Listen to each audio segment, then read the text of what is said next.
My name is Mkhize. I would like to welcome you all to the 8th Courageous Conversations Conference, which is hosted for the first time on a digital platform due to the outbreak of COVID-19. The theme of this year's conference is social cohesion or social distancing, the rise of the new pandemics. And I would like to thank the organizers of this conference and the staff and management and the board council of Msunduzi and Ngome Museum. It is indeed a time to be courageous to talk about very difficult subjects, especially the issue of social cohesion or social distancing during this difficult time. As I've already said, my name is Mkhize.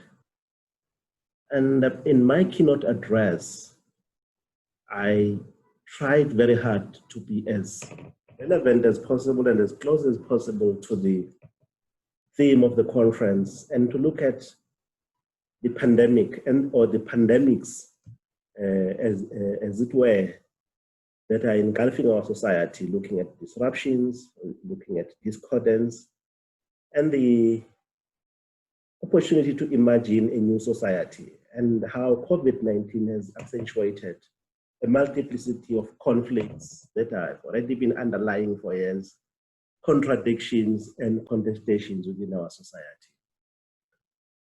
And ladies and gentlemen, participants to the conference, I think we can all agree that never before in the history of humankind has the world seen a virus that brings the whole world to a standstill.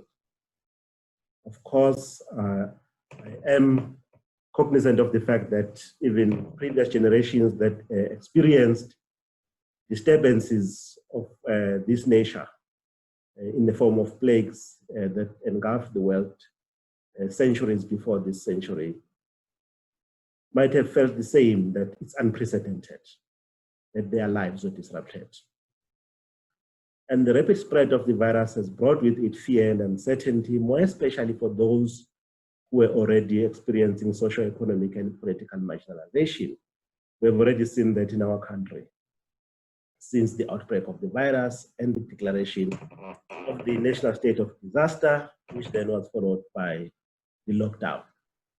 South Africa has already been grappling with the effects of social distancing in a form of racial separation long before the outbreak of COVID-19. I'm delighted, ladies and gentlemen, to have been invited to give a keynote address at this auspicious conference. And the choice of the topic was inevitable, as COVID-19 has compelled us to confront multiple challenges and explore previously unimaginable solutions to grapple with the realities that have engulfed our lives.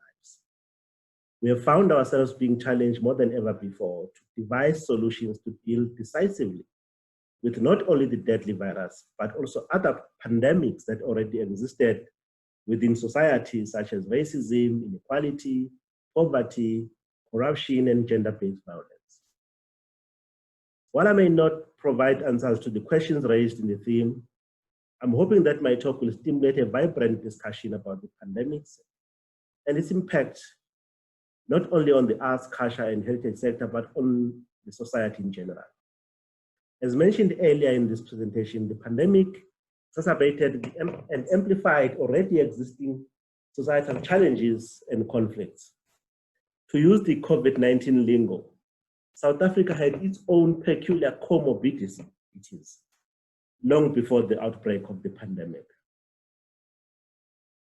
It was therefore inevitable that while the lockdown and South Africa's response to the virus received international praise, the devastation to livelihoods, to the economy, and more especially our sector, arts, culture, and heritage sector, has been immeasurable. It will indeed have far-reaching consequences for many years to come. Our sector has been particularly the hardest hit due to its very nature, which is people interaction. Our reason for existence has come under serious threat. It is therefore imperative that we devise creative and innovative means of saving the arts, culture, and heritage sector, while we also save lives. For some within the privileged elite, regardless of race, practicing social distancing came naturally when the lockdown was declared, as they had been practicing it for many years in exclusive upmarket suburbs and gated communities.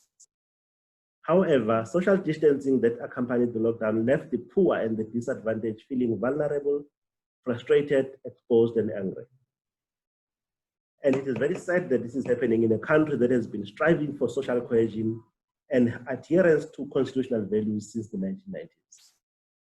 Of course, one cannot be generalistic and say everyone among the privileged elite stayed away. There were individuals and entities that reached out to the poor and tried to help. The theme of this conference, therefore, made me think deeply about what is meant by social cohesion and social distancing. Can those oxymorons and contradictions coexist? Are the measures used to achieve social distancing not deepening social divisions, exacerbating socio-economic asymmetry by undermining efforts to achieve social cohesion? It is important to be cognizant of the fact that even before the onset of the pandemic, the world was already grappling with multiple layers of pandemics. Contesting perspective on citizenship and development were already accentuating divisions socially, racially, religiously, economically, and politically.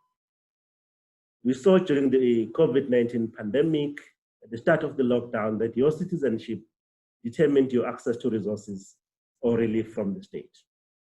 In the South African context, questions of race, class, and gender were already occupying prominent space in our national discourse, albeit in a discordant and or cacophonous manner. The above were already being discussed within a complex context of globalization, nationalism, and the fourth industrial revolution. And I think the recent developments, including the elections in America, have shown us that globalization is under serious scrutiny and also coming under serious challenge. The pandemic itself has also made us think about globalization as the world had to de-globalize, if I were to use that word. It was every nation on its own. Long before the COVID-19 pandemic, as we are, some of us are aware, the scholars all over the world had begun to ask questions or debate issues such as climate change, sustainable utilization of natural resources, and the widening gap between the rich and the poor. And the end of the 20th century and the beginning of the 21st century, so scholars such as Francis Fukuyama, Mahmoud Mamdani, and James Robinson, as well as Daron Ashemaklu, asking pertinent questions about the cause of history, the legacy of colonialism on the African continent, and the origins of power, prosperity, and poverty. And having considered the topics discussed by these scholars, I'm of the view that the pandemic offers us an opportunity to consider new, creative, and innovative ways of disrupting the status quo, imagining a new society, and challenging the hegemonic narratives that aim to corral humanity to embrace a particular worldview. For the arts, culture, and heritage sector in South Africa specifically, the virus presents us with an opportunity to re-examine power relations inherent in knowledge production, redefinition of human relationships, and investment in local and continental knowledge production, audiences, and consumers of our heritage. It is important that we are reminded about the African Union's 2063 vision in respect of forging a united and a developed Africa using arts, culture, and heritage as a vehicle. But how do we achieve the African Union's aspirations within the context of social and economic divisions, conflict, inequality, poverty, corruption, and gender-based violence? While the COVID-19 pandemic has exposed deep structural challenges, it has also offered us an opportunity to redirect resources towards tackling the above-mentioned challenges, or pandemics, if I may use that word. It is also important that we start devising versatile and inclusive programs that talk to our realities. While technology is without doubt the new vehicle to take humanity to an imagined future, it is important that we remain vigilant and guard against turning it into a tool to deepen the social divide and exclude the marginalized sections of our society. As former President Thabo Mbeki used to constantly remind us during the late 1990s and early 2000s, technology has the potential to be abused to widen the digital divide. I believe that the digital divide still exists, and the problems were brought to the surface more prominently during the lockdown and when the COVID-19 pandemic broke out. Issues of intellectual property protection have been highlighted by the ease with which arts and cultural institutions have posted their programs on the internet. However, questions of how these programs could be monetized have arisen as there is a threat of the developed countries easily accessing and appropriating the intellectual property of poorer communities without due compensation.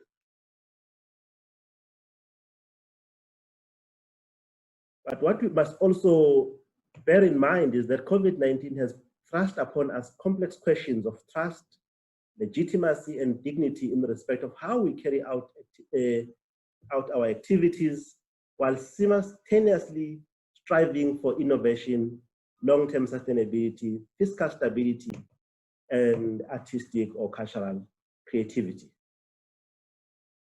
Information and communication technology has been seen as a panacea, as we have been compelled to reimagine our local and international partners, as well as consumers of our products.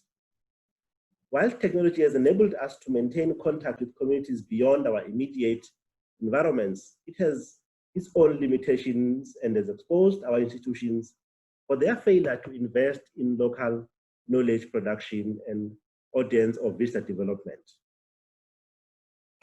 Institutions had previously intensified efforts in attracting international visitors. Of course, one cannot be generalistic. There are some that made efforts to build local audiences. However, what the lockdown has reminded us is that we need to invest locally while remaining conscious of the diversity and fluidity of identities. The arts, culture, heritage, and the tourism sector has been rudely awakened by the COVID-19 pandemic. We need to value our own currencies instead of being obsessed with chasing the dollar, the pound, and the euro. While some international visitors may enjoy live streaming of productions and cultural products from the comfort of their own homes, we still need to do more to increase local audience of visitors, as the pandemic may be with us for many months or even years to come. While we need programs that transcend parochial, whether real or imagined boundaries, we cannot do so at the expense of investing in programs and activities that value our own diverse and rich talent, history, and identity. The perils of neglecting local audience development and knowledge creation have been exposed by the pandemic. Those local audiences need to feel safe to travel and visit our sites, be it theaters, museums, and art galleries. Our culture and heritage need to be enjoyed and appreciated within the context of a safer and inclusive society. In conclusion, ladies and gentlemen, I wish to say that the COVID-19 pandemic has given us both opportunities and concerns. It is a wake-up call as we are called upon to grapple with our existential crisis as institutions of arts, culture, and heritage. I can give an example of the point that I've been making with regard to investing locally and in knowledge production, be it from a performing arts point of view. Some of the institutions or theaters that focused on American, European, or mostly Western forms of art found themselves challenged because during the lockdown, most of them had spent a lot of money buying productions internationally in dollars and euros, but unable to present those during lockdown, or with huge financial implications if they were attempting to put them in digital platforms. In the case of the heritage sector, we also noticed that some institutions that had neglected local visitors and audiences found themselves in a serious challenge or a dilemma, as they were unable to attract those people, because there was no way those international audiences would, or visitors would visit their sites. Now, having neglected local audiences, how do you reach out now during the time of the pandemic and say, we are relevant, we represent you, and we reflect your culture and heritage? And some of them that had been making lots of money from international tourists found themselves almost being bankrupted, as they were now unable to adjust their business models to be able to attract local audiences. Ladies and gentlemen, it is imperative that there is a constant critical engagement between ourselves and communities around us, underpinned by activism and a congruence of positive values and ethics. The paradigm shift is badly needed. The health pandemic has given us an opportunity to profoundly tackle the other pandemics and to imagine the building blocks for the architecture of a new society, where leadership cannot, in our name, embark on exclusive processes in the hope of achieving inclusive outcomes. What has also become prevalent is that extractive and predatory government systems that essentially provide a fertile ground for corruption and poverty should be rejected in favor of those that are dedicated on equitable distribution of resources, integrity, accountability, honesty, and social justice. While COVID-19 has in most instances triggered questions regarding abuse of power, whether real or imagined, in relation to freedom of association and censorship of information, it still presents an opportunity to redefine centers of power, knowledge, and ethical leadership. As it was pointed recently by one scholar, that we need to guard against handing over our destiny or our path for the future and leaving it in the hands of the politicians.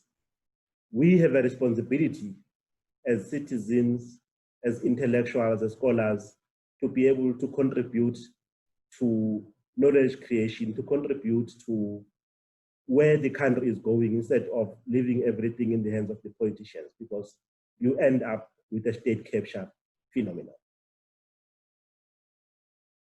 The COVID-19 pandemic, therefore, presents us with the opportunity to robustly interrogate our own understanding and interpretation of what we mean by arts, culture, and heritage in the context of a new normal. And I would like to end by an example where I'm saying some of the practices and activities that people have observed for many centuries may no longer be practiced in a conventional manner as we endeavor to comply to social distancing norms, while still appreciating the sacred, tangible, and intangible aspects of what we consider as heritage and traditions.